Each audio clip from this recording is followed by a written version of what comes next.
Good afternoon, everyone, and welcome to the Energy Symposium. Y'all enjoying the change in the weather? It's kind of nice out there today. First of all, we are not going to meet next week because of the Thanksgiving holiday. You don't have to come in on Thursday. Well, you can come in if you want to, but we won't be here. But after next week, on November 29th, our speaker will be David Firestein. David works at the LBJ School of Public Affairs, and he runs the China Public Policy Center. So his presentation in 2 weeks is going to be on something near and dear to my heart, is China and energy policy with regards to China. So that'll be in 2 weeks on November 29th. Today we have the pleasure of having Meo Rao with us. She works for the Minneapolis Tribune as a correspondent in D.C.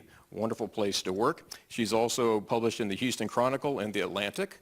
Of late, though, she has published a book, and that is what she's here to talk to us about. She's kind of interesting, I think, in the fact that she spent a considerable amount of time up in North Dakota working in several different aspects in the oil and gas industry in the fields up there to see firsthand what it's like to experience an oil boom and bust cycle in an area where it was a completely new industry to the local population. So tonight she's going to talk to us about her book and her experience up there during that time. And you're willing to take questions while we go through this? Sure, we can jump in.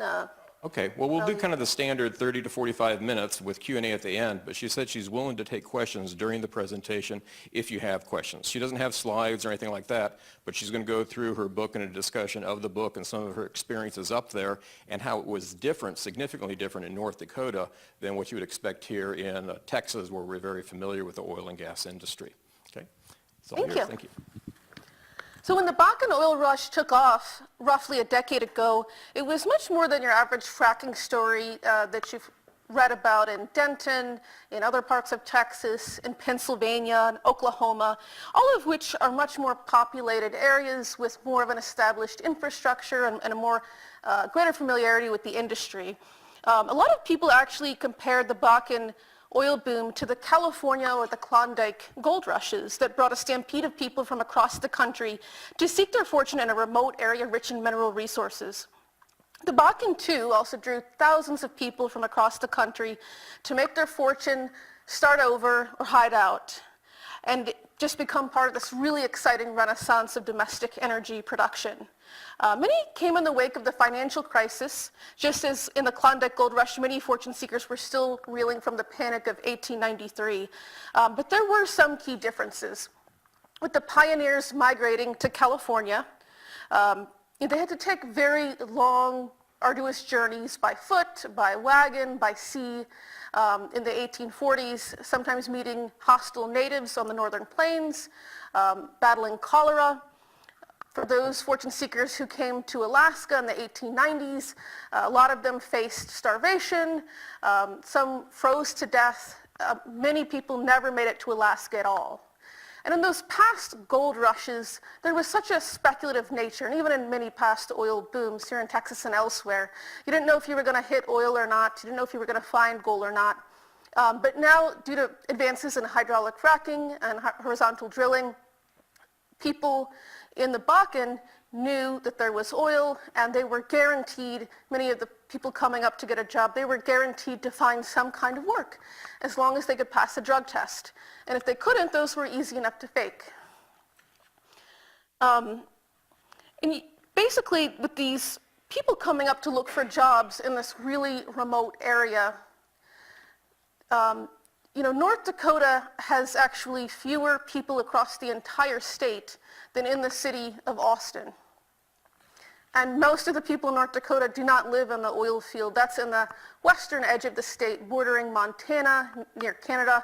This is one of the most remote places in the country. And that really just had an enormous impact on how this rush played out. That's why there was much less of an organized resistance to fracking there than you would see in a place like Denton, where people are speaking out, and there's less activity in some of these other areas, but there are many more people to speak out about it. The biggest town in the North Dakota oil field at the time that this started was Williston, which had only 12,000 people. That's a big town in the North Dakota oil field. But I set out to write this book. It's called Great American Outpost, Dreamers, Mavericks, and the Making of an Oil Frontier. because I knew that North Dakota was very distinct from other fracking areas and that it was really a story about this forgotten corner of the American West transforming into a crucible of breakneck capitalism. And I wanted to give people just a grittier on-the-ground account of what that looked like for the average person.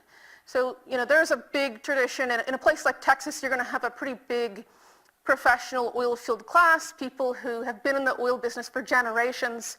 In North Dakota, you still have that class because oil had been around to some extent since the 1950s, but really the oil business had to rely in North Dakota on a variety of people coming in, mostly outsiders, people from out of state, a lot of who have never worked in the oil field at all, some with more unscrupulous motives than others. And so I wanted to start off by reading from the first passage in the book about a character I met named Danny, who was part of the rush of men who came up from the South. He's from North Carolina, and he got this idea that he wanted to drive a semi-truck. Driving a truck is the most common job in the North Dakota oil field, especially because, unlike Texas, there were very few pipelines at the time that this rush started. So there were, normally you would want pipelines to bring oil from the tanks to the rail cars to go to a refinery. You would want pipelines to take salt water from the tanks to a disposal. But we didn't have that in North Dakota. And so a rush of trucks pretty much stampeded down these farming roads that were really not designed for that at all. It was winter when Danny Witt left the Outer Banks Islands of North Carolina in a Toyota Tundra driven by a friend who opened a can of beer on the interstate every afternoon at 3 o'clock and wasn't on time for much else. They drank too much at the bars in Charlotte, meandered a while on the highways, and got waylaid for 3 days at the casino in Milwaukee, even as Danny kept telling him they'd better hurry and get to the oil field. The plan had begun while Danny was painting white trim on a beach house somewhere in the dunes, working a job he had no intention of keeping for long.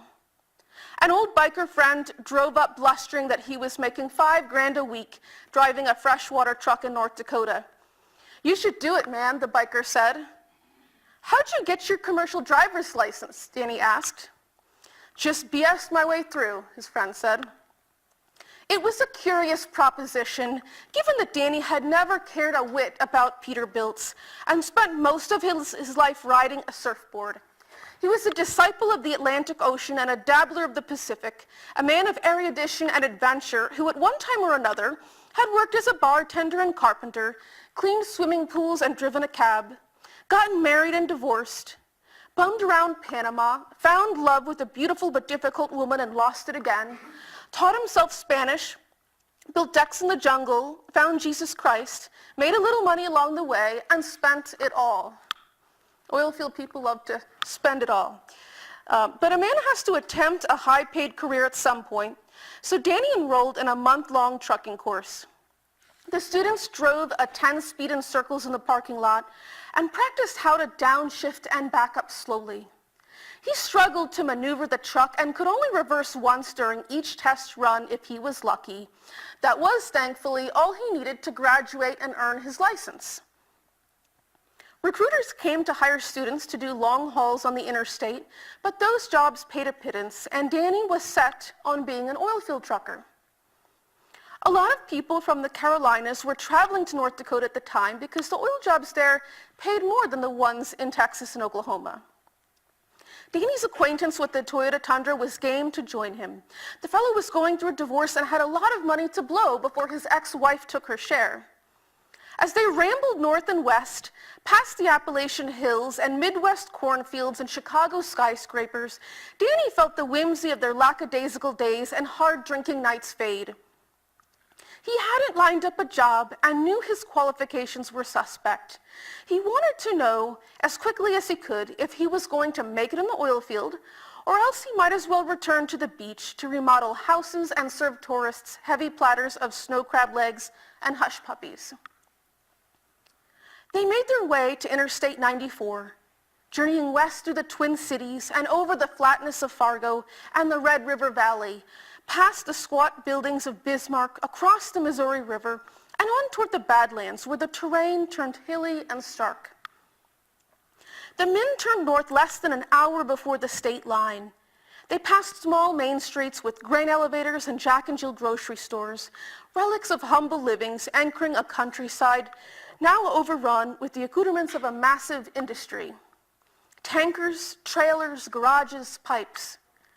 The dark and cold hung as heavy as a tarp, and wind blew the snow from the pastures into finger-shaped mirages that swirled an inch or so above the road, as if the asphalt itself were oozing.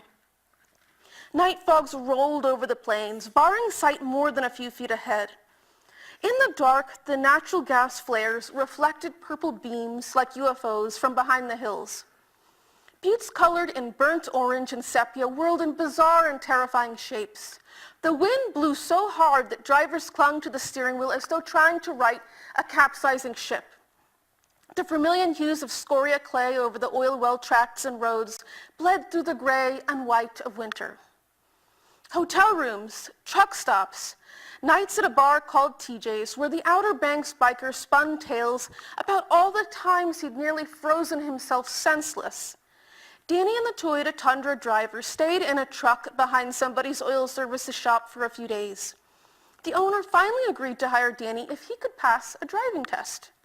But Danny forgot whatever scant lessons he had learned from trucking school as he tried to maneuver a 13-speed loaded to 100,000 pounds. Water sloshing inside the tanker as the northern winds bellowed. He looked down when shifting gears during their test run. "I hate to do this," the interviewer said, "but if you have to look down to shift, you can't be driving a water truck. It's dangerous up here."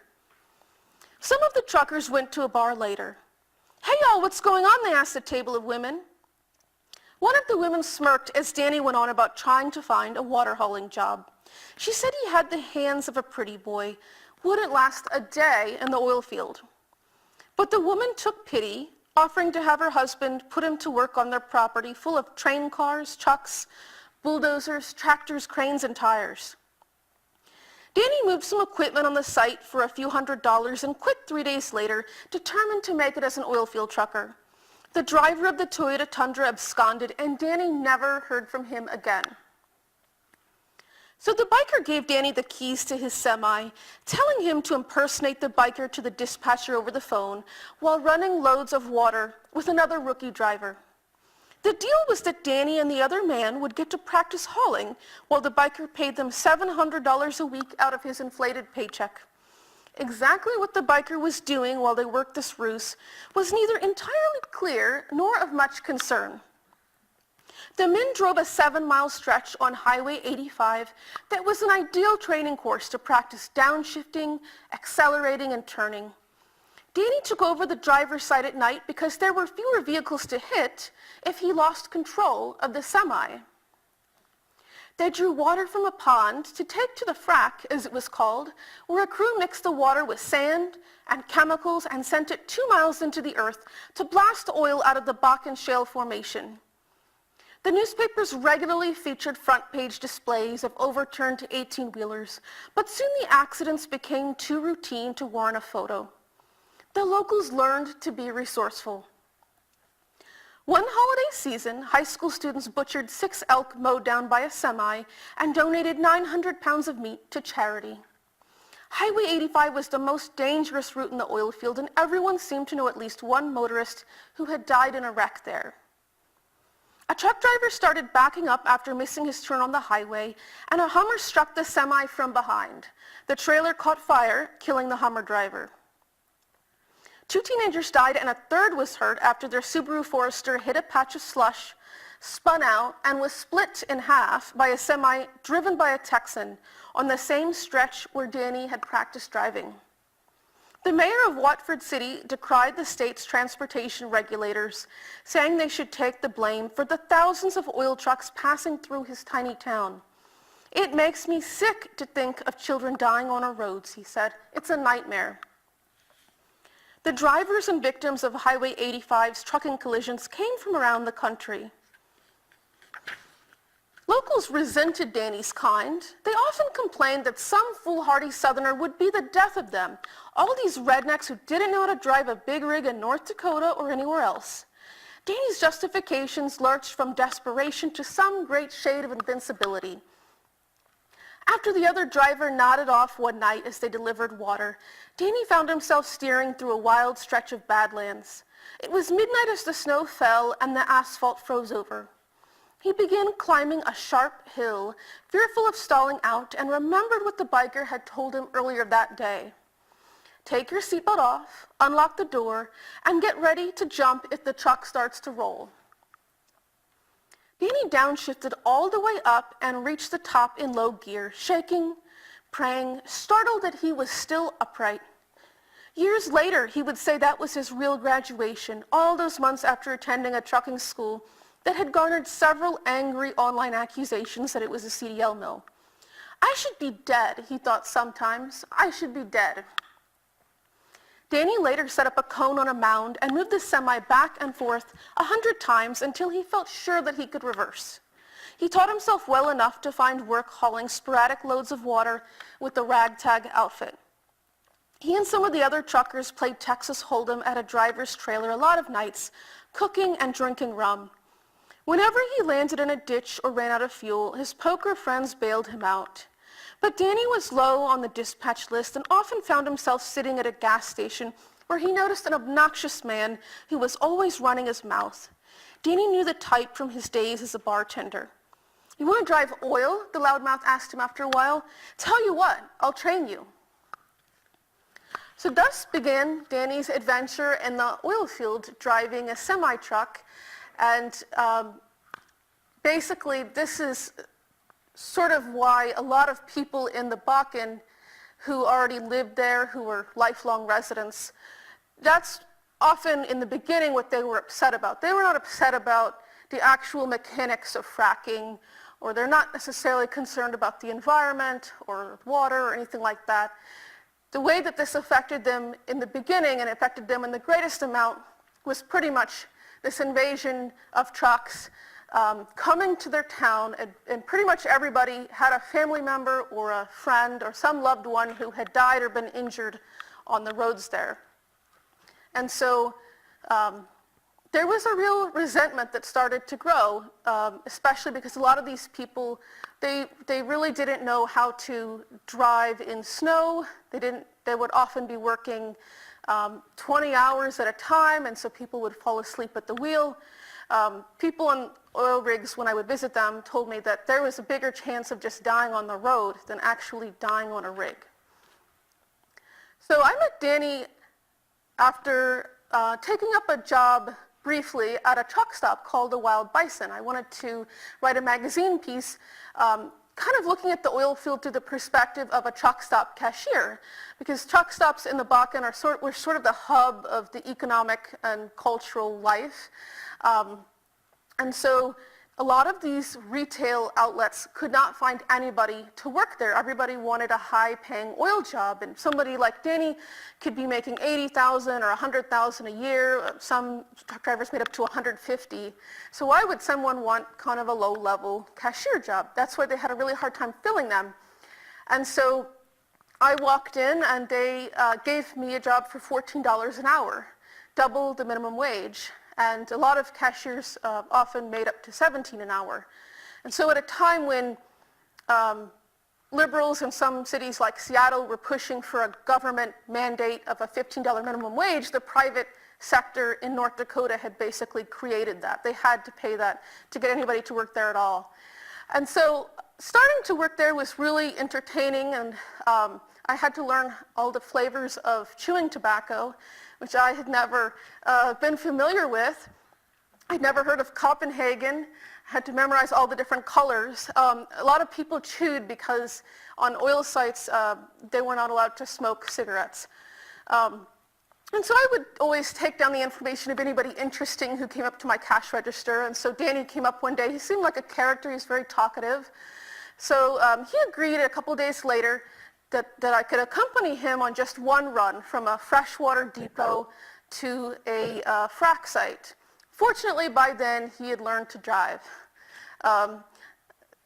he told me this whole life story of his and sort of the way he fumbled into the oil field while we were sitting at the water depot just waiting. He'd warned me ahead of time. He said, I don't know if you really want to come with me on one of my shifts because it's going to be really boring and we often get stuck sitting there.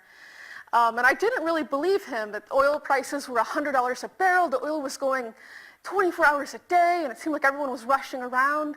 But for a lot of people in the oil business, a lot of the times you are just sitting around because, we pulled up to the water depot. There was a line of 10 other water trucks just waiting to load because there was such a big demand for the water that they needed to frack, that they needed to run a frack job.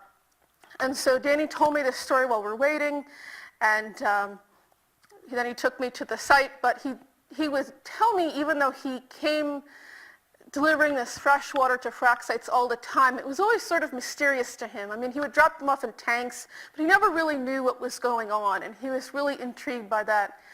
And basically, he basically fumbled his way along until he became rather skilled, and he was making pretty good money. But at the time that he came, and all these other truck drivers came hoping to make a lot of money, a lot of them didn't realize that state regulators were working very closely with pipeline companies from Oklahoma and Texas and really saying that the best thing you can do to reduce the impact of oil is get these pipelines built so we can get all these trucks off the road. It'll be safer and it'll be much easier for everyone. And so thus began this rush. Along with all the fracking and drilling that was going on, there was a big rush to get in pipelines. And these are not the pipelines that you hear about in the news, like the Keystone or Dakota Access, that draw huge protests and media coverage. They're just small gathering lines that will go a couple miles from an oil tank to a bigger pipeline or to a railway station. They're so small, and there's so many of them, they sort of fly under the radar. But through that rushing to get those pipelines built, a lot of landowners started to become much more resentful of exactly what was going on and how their land was being treated. And before I launch into more on that, does anyone have any questions?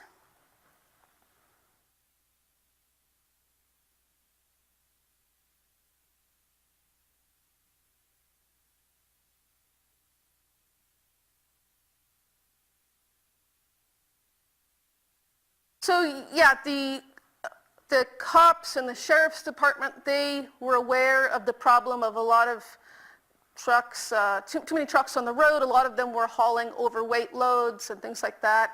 So they were trying to crack down on it, but booms happen so fast that by the time they got approved to have extra cops and resources, oil prices crashed. So, and a lot of the trucks, a lot of the trucking sort of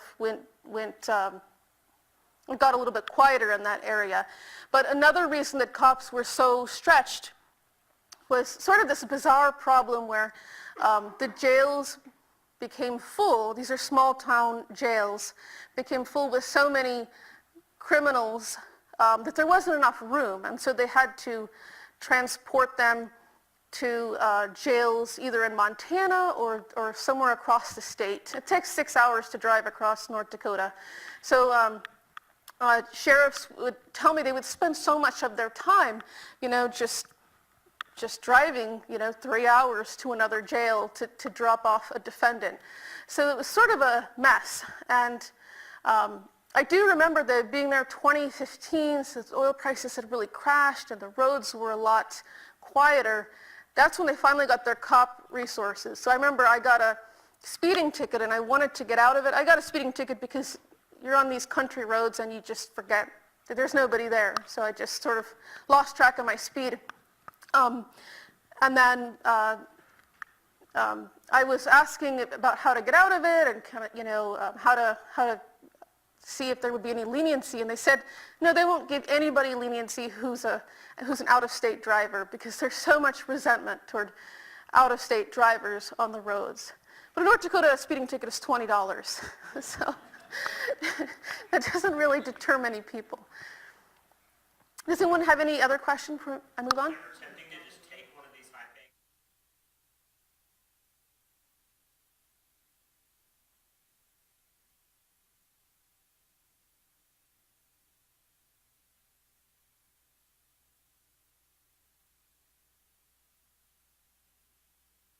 I did think about it, but I was sort of trying to balance this while working as a newspaper reporter. I never quite got the courage to do it, but looking back, I think it would have been a great experience. And I had a female roommate at one point. She was an oil pumper, so that's the person who drives around and checks the level on oil tanks so they can have dispatch send a truck to come pick it up. And she had dropped out of college. She went to college for a couple years, got $20,000 in student loan debt, and decided it was pointless, and went to the oil field and got some $30 an hour job as a pumper. And so that worked out for her. But yeah, there was a lot of opportunities. I definitely met people, men and women, who they had student loan debt, and then they would sort of give up whatever they were doing and come out for a higher paying job. So I wanted to just get back into this issue of pipelines, because people in western North Dakota definitely hit a limit. I remember it was by late 2014. There was a lot of issues where basically landmen would come in and try to secure their permission to get an easement so a pipeline could be built. And they would agree, they get paid for that. The landowners would get a payment. But there was often a lot of miscommunication, a lot of concern that the land wasn't being remediated. So I wanted to just read from a chapter that looks at that. And it starts with talking to this agriculture commissioner, Doug Goring, who sits on the 3-member regulatory panel in Bismarck that regulated oil development. And he told me, you'll find people that think you can regulate everything. But quite frankly, you can't. The commissioner knew that so much pipe had been jammed in the ground that farmers felt bowled over. But he and other state leaders maintained that people were legally permitted to develop their minerals, and that what happened in western North Dakota was merely the trajectory of a free market. The Agriculture Department had begun an ombudsman program that would allow landowners to call with pipeline problems. Only 22 people had complained by November 2015. The same month that the commissioner found himself standing before dozens of landowners who had taken an afternoon off from working the fields to report their discontent. Say your ancestors settled in western North Dakota, fashioning lives from a landscape forsaken by so many others. Forefathers and mothers who learned to see the grace in rugged winds and stark skies and solitary terrain. They married and had children and harvested crops and built churches here, died here, got buried here, and their progeny in the next generation and the next did the same, and now it was all yours. You were caring for the land as the family always had, accepting of the struggles and grateful that this was forever home. Then they said there was a lot of oil, and the Texan landmen came calling. You invited them in for coffee because that was the polite thing to do, and they just wanted the right to put a pipeline on your property. You said yes because you didn't see the harm, and they'd pay you a little for the trouble. They said the land would return to its old state after the pipeline went in the ground. Then you saw the soil slumping, topsoil misplaced, vegetation not restored right, noxious weeds sprouting. They said they'd fix it. More landmen came with more promises, and you believed them because the North Dakota way was to take a person at his word. They said they'd pay you more money, but the farm equipment could no longer run over masses of compacted dirt. The land could no longer grow the same kind of crop. Scars crossed once unsullied fields, marking the presence of pipelines years after the disruption. Cattle escaped as surveyors left open the gates. You were calling some pipeline number every day to get somebody to help, and they kept transferring you around, or ignoring the messages, or sending out more subcontractors, each one shoddier than the last, and then a new round of landmen were ringing the bell. And you wonder why we're so frustrated, Farmer Richard Johnson demanded of the commissioner. He turned toward the rest of the farmers. We just get so tired of it. He suggested having a landowner association negotiate one easement across all their properties, perhaps lessening the individual headaches. The farmers and ranchers had filed into a civic center and filled rows of folding chairs as Agriculture Commissioner Doug Goring perched on the back of his seat, dressed in blue jeans and a black blazer. He was skeptical of the suggestion, given North Dakota's strong tradition of personal property rights. If those were infringed upon, well, then he'd really hear the phone ring, he said. He tried to be understanding. He wanted to help, he said, but he didn't know how to please everybody. The commissioner acknowledged that plenty of companies had come along that didn't understand their state's culture, but advised the farmers against threatening landmen with hiring an attorney. They should call the state ombudsman first to attempt mediation. We shouldn't have to babysit you guys, said another farmer. It's a nightmare out there, and that's why a lot of us are just fed up. Companies were even careless about leaving their tiny plastic flags in the ground, useful for marking pipelines, but a bane for livestock. One man said he had a picture in his pocket of a plastic flag being pulled out of a dead cow. Relations grew more embittered given that the pipelines for oil, gas, and brine seemed to snake so erratically. A farmer in a leather jacket wanted to know if it was too late to approve more orderly construction that would lessen the effects on landowners. Regulators planned on building 2,500 miles of gathering pipelines annually until 2020, when the state expected to have a total of 36,000 miles.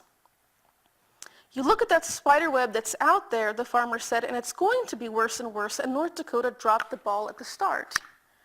But the commissioner conceded that it would be difficult to coordinate the building of pipelines, given that antitrust regulations prevented companies from working so close together. There in the front row was Kyle Hartle, whose family went back 5 generations.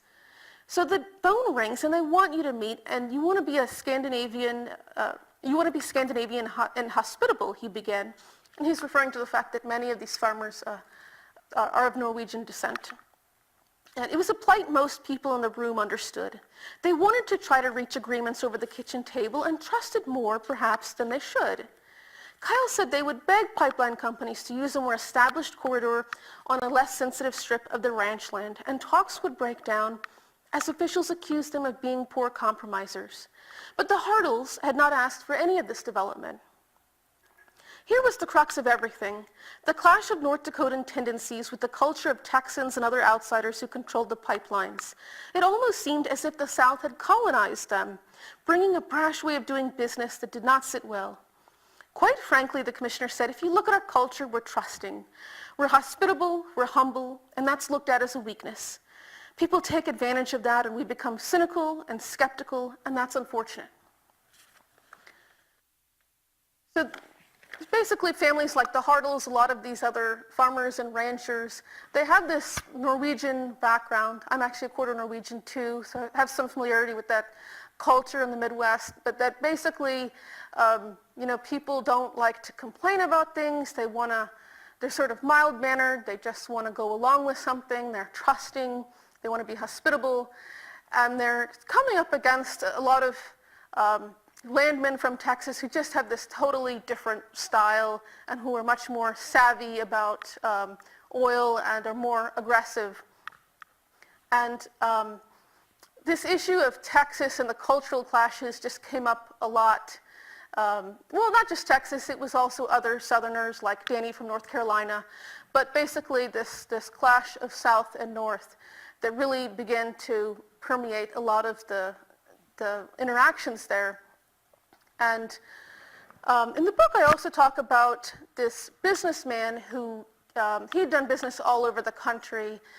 His name is Marcus Junt, and he now does a lot of work in Houston.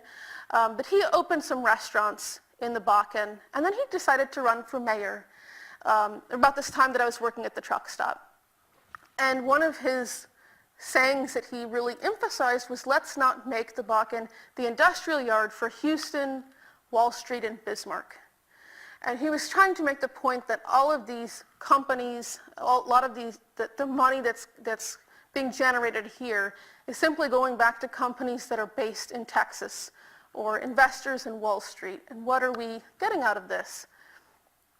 And a lot of that wealth, a lot of people were concerned that it was not staying there. And if you drive around, there's 11,000 oil wells in the Bakken, roughly, and a lot of them are operated by companies from Texas. Hardly none of them are operated by anybody in North Dakota.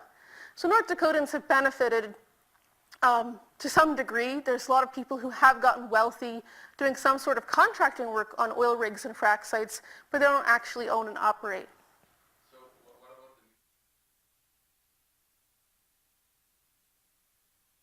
Yeah, definitely. So there's plenty of people who did get mineral rights. A lot of people did not. There was a lot of good that came out of that. One example was the local community college, Williston State College. They had some royalties coming in, and they used that money to start a program to have students graduating from high school in that area get free tuition for 2 years. So there was a lot of examples of the good that it brought. You know, North Dakota, I should say, had been losing population for since the 1930s until this boom happened, and a lot of people were financially struggling. So initially, that's why the boom was greeted with some excitement because people were getting payments, but certainly not everybody.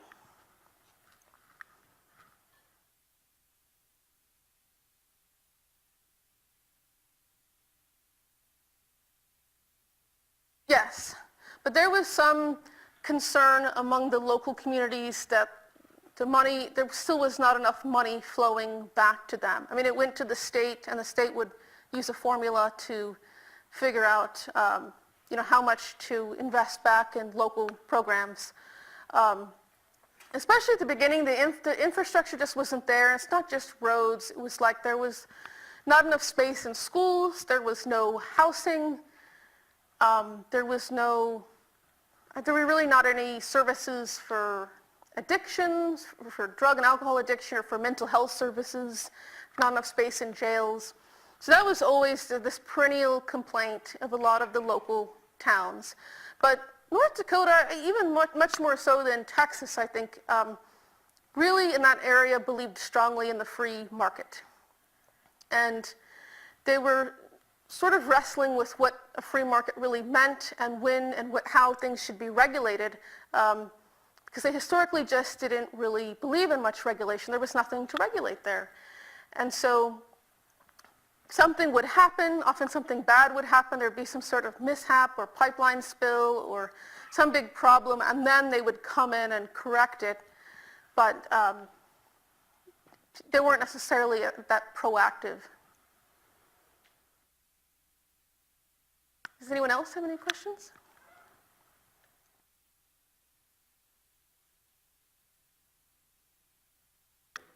some of the revenue was used to subsidize the local population?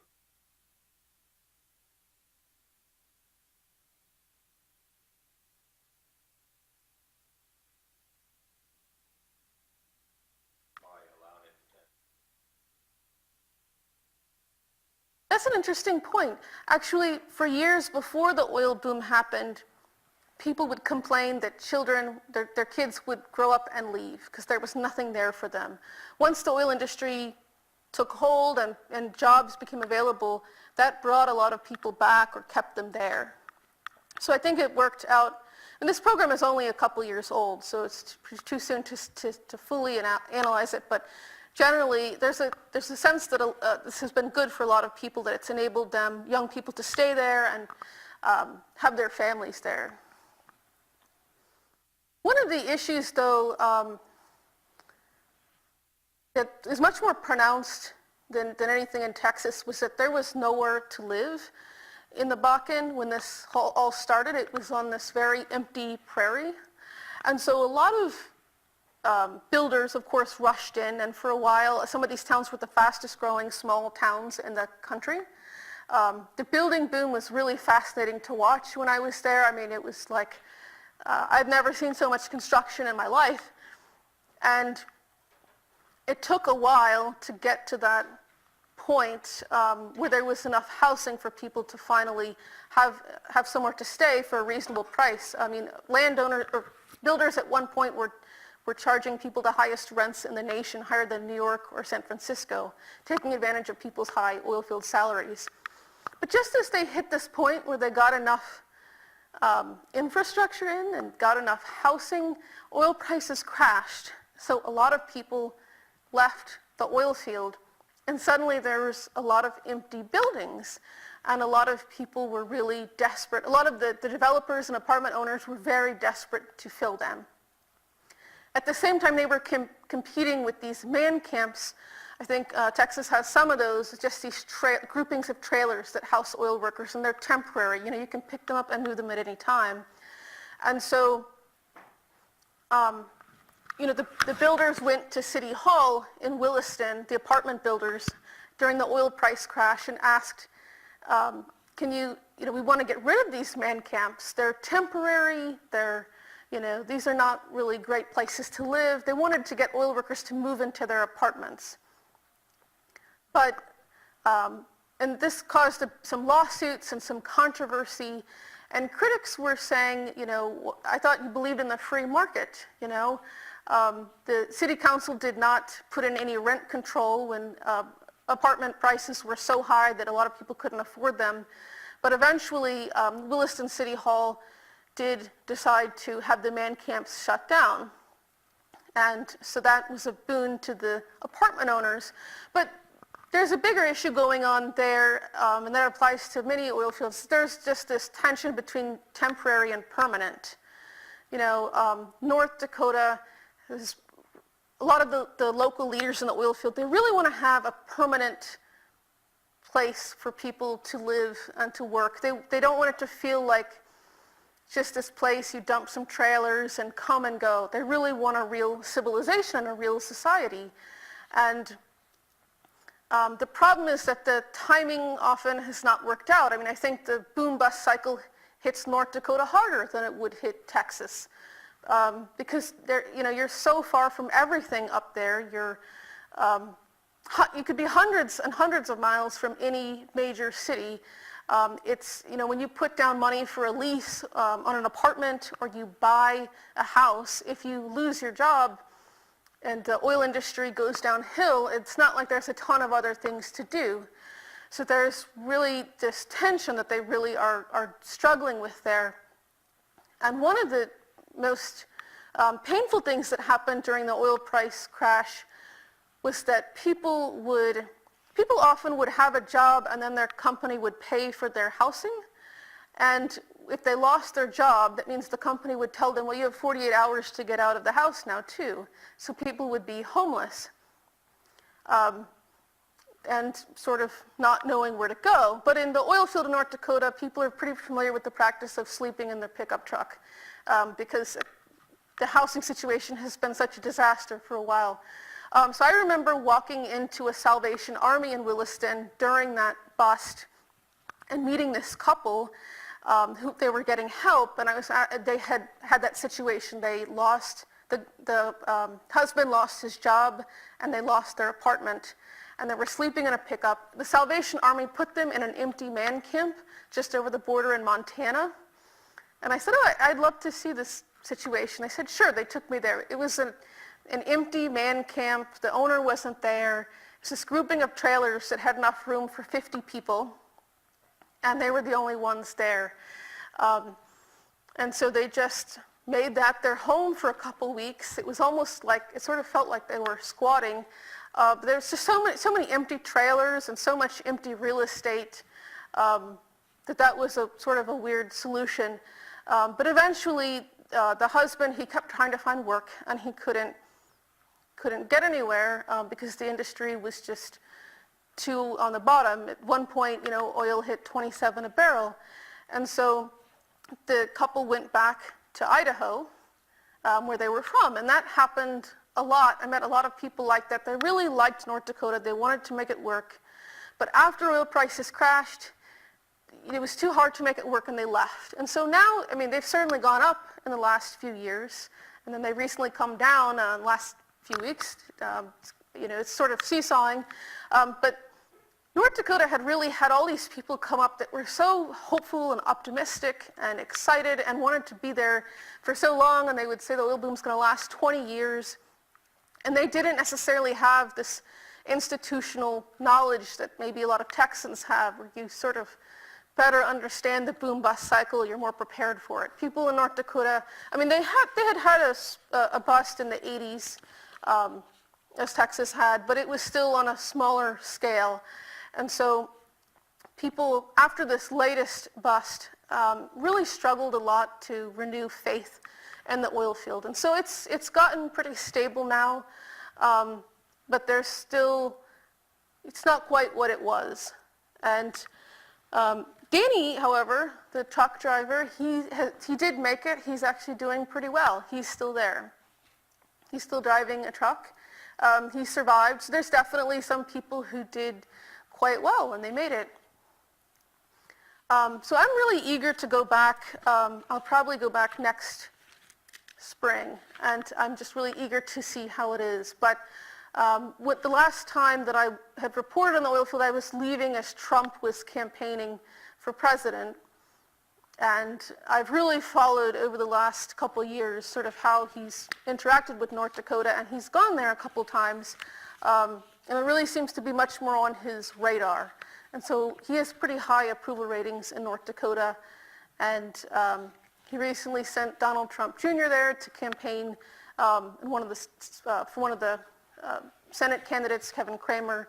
So definitely, I do think that it has a lot to say about kind of rural America right now and oil culture, and it's really very distinct, I think, from any other fracking area in the country.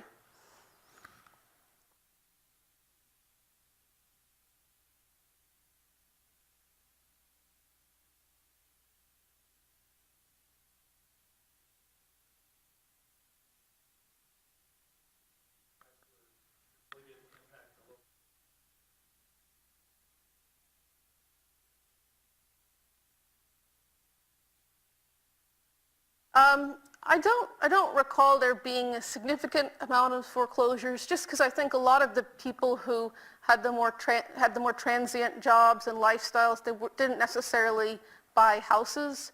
There was less of that. It was more, but a lot of people would just leave. One thing that was very striking during the bust was that people would walk away from man camps and trailers and campers. You just see junk scattered everywhere. People really just dump things. I used to drive by a couple of abandoned man camps. This one company from Alaska, I think it was from Alaska, they left they walked away from this man camp. There was no one there anymore, and they left all the TVs inside, all the beds, all the furniture. And I think, if you're in a town like, say, Denton, people would notice that there's all this junk lying around. There'd probably be some stigma to just dumping things. But when you're out on the prairie in North Dakota, people seem to feel more emboldened to just leave things behind. They go back down south. And one of the striking things about the North Dakota landscape is that many decades before oil, you could see these farmsteads were abandoned. You see them everywhere. They're just these abandoned, crumbling farmhouses and old schools and abandoned churches. And they're from the days when pioneers, were struggling to make it in North Dakota. It was always a very harsh place to live. So people would just walk off. And so there was this fascinating contrast in the landscape between old abandoned farmsteads, and now you've got old abandoned frack tanks and trailers. So there's something really unique about the history and the culture there, cycling through these cycles of people coming with the pioneering spirit and then abandoning it.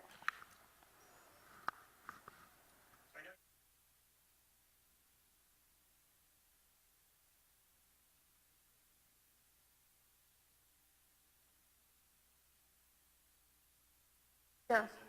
Easements and things like that.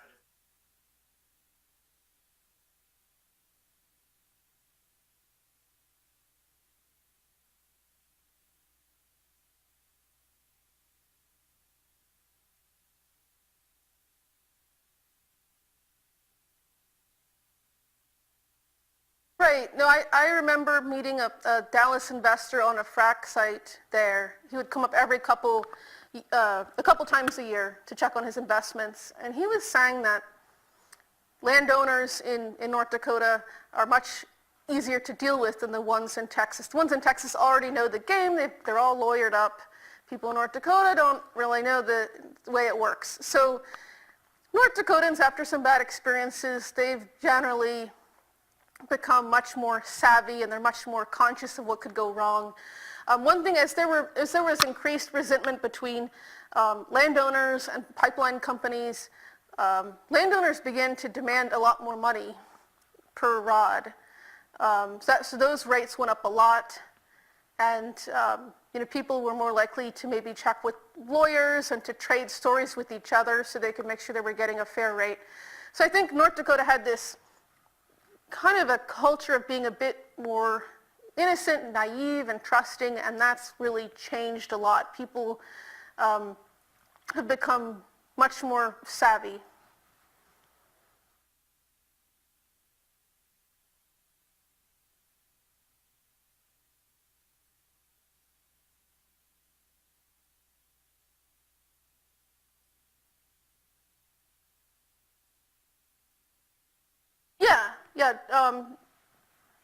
Developers sometimes they would have to pitch in to build roads and to build some of that extra infrastructure. There was still, a lot of these places, I still saw that they didn't have great, like the sewage treatment. Some of them were still going to a water depot. So it was off and on. Some of the RV parks especially, people did not have any,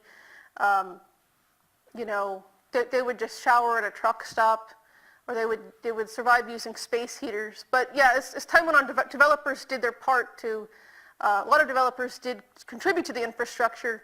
The issue was just that a lot of people, for a while, especially after the bust, they resisted moving into those apartments. They were concerned about having to pay these really high rents, the highest in the nation rents, and didn't want to lock themselves down into a lease.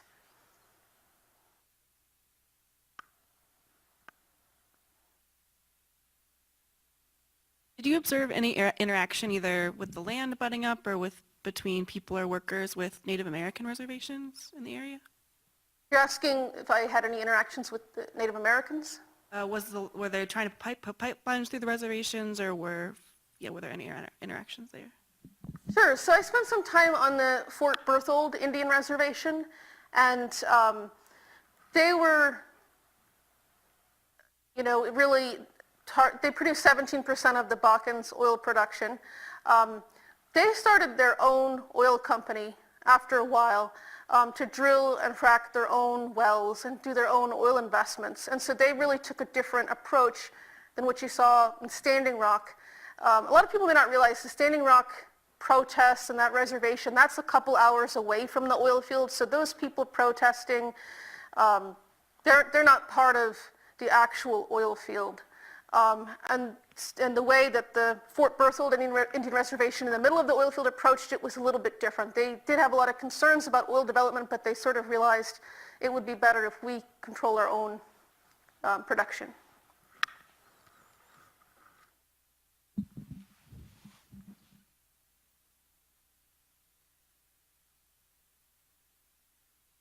Hi, thank you for being here. You said that you had to take the cashier job, right? I just wanted to tell you, yes, I was a cashier one time, and I know how you feel. But also, being like a cashier, you got to see the people, you got to meet the people. Did you think that during the time of during the good times, that the standard of living increased for those who actually live there, and for those who came across? And also, did you notice like an increase in cash flow, or was it all digitized? I just want to make sure I understood your first question. You're saying that you're asking about the standard of living. Did it rise for the people who lived there Yes, because you said that what I understood was that people that came across, usually it was like an export of the money going away. Oh, But yeah. did the standard of living affect those who currently live there? Did it increase? Was it better for them? I actually think it really varied. So some people had mineral rights. That was great. Some people got payments for pipeline easements.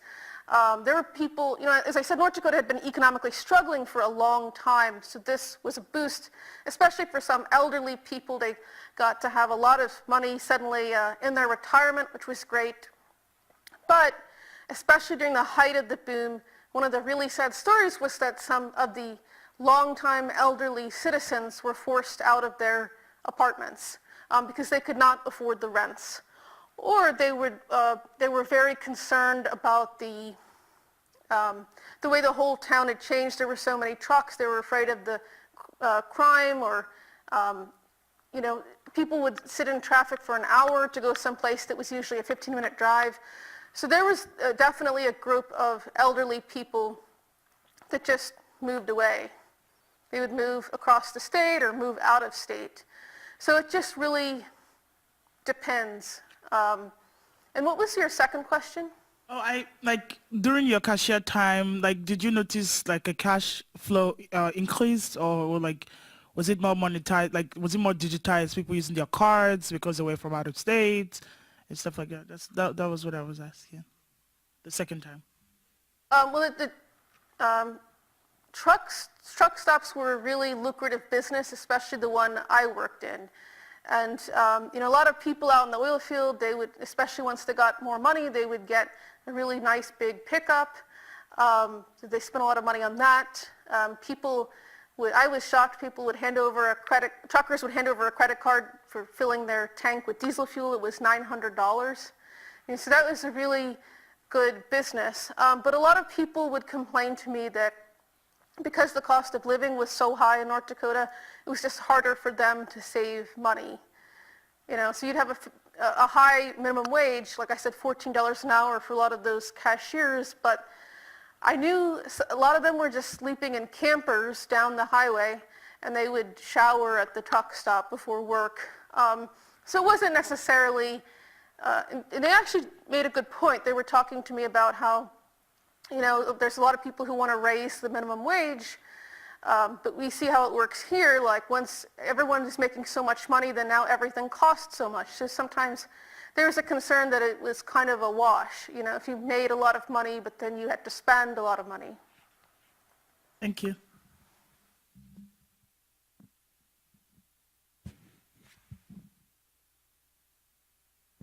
Was there any attempt by the state government to reduce dependence on, these fossil fuel industries over the long term and diversify even, countries which have historically been very reliant on, the oil industry? They are trying to, do something which would, reduce that, the old 95% revenue or whatever the percentage might be. But I know in Oklahoma as well, they've tried to move away from that, reliance just on this one industry. I don't recall that coming up that much, and I wasn't necessarily looking at some of that high-level energy policy, but in the oil field itself and with oil field regulators, there was pretty much an acknowledgement that we were going to depend on fossil fuels for a pretty long time, and that there was a lot of support for that. I mean, a lot of this debate about energy policy and moving away from fossil fuels, I didn't necessarily find a lot of people in the oil field talking about that, in North Dakota at least.